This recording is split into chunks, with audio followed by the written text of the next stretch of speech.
In this session, we are going to see how to get an output from JavaScript. There are multiple ways of getting an output into the JavaScript, and I've listed all the 4 ways possibly on the screen. And this is pretty much used when you are testing something, or you want to see a quick output, or you want to intimate the user who's seeing the screen of some kind of an output. So the first one is windows.alert. So window.alert is basically throwing an alert onto the screen and telling the user, hey, this is the output that you expected. Document.write. As you remember, we got the elements from a document, which means every browser will have a document, and when you write onto the document, which means you directly update the document or the data that you see on the screen. Inner HTML. We already saw this example while we were doing our initial button clicks and updating the text using inner HTML. And the last and probably the most effective for development is console.log. And if you notice, except for inner HTML, all these are methods, which means they can also accept some kind of an input and they'll give you an output. However, for inner HTML, we will just do an assignment. So let's see all of these in action and see what happens. So again, all of this is on JSBin. I'll be sharing the details of the URL with you. You can definitely go and play along.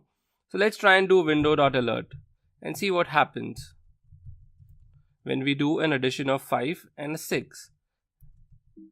See, you saw? So you got the output as an alert pop-up and the answer is 11. So that's one way of getting the data. Let's try the other output, which is document.write. So we already talked about document.write, and as I told you, these are methods and they can accept parameters. So we are just doing another addition into document.write, and see, 11 got outputted out here itself.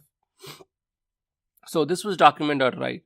Now what happens when you have already loaded an HTML and you do document.write? Let's say, for example, my HTML is already loaded in this new example, and on click of this try it button, I am going to call document.write. So let's see, on click.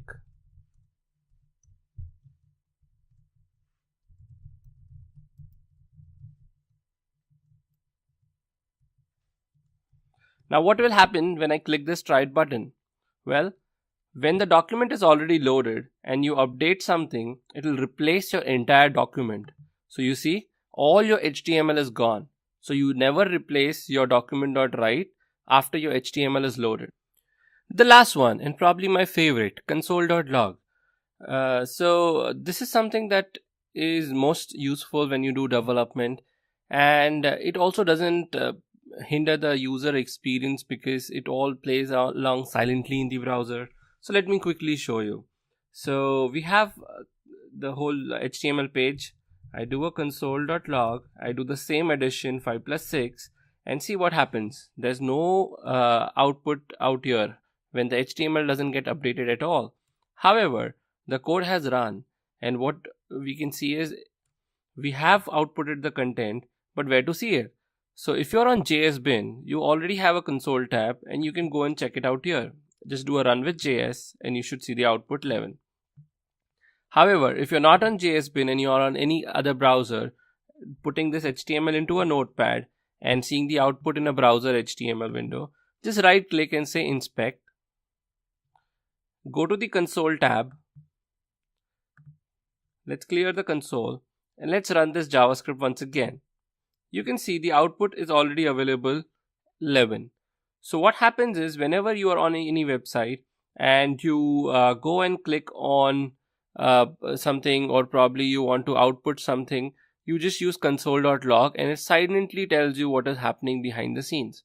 Again, from a developer perspective, it is very helpful, but make sure to remove them when you are in production.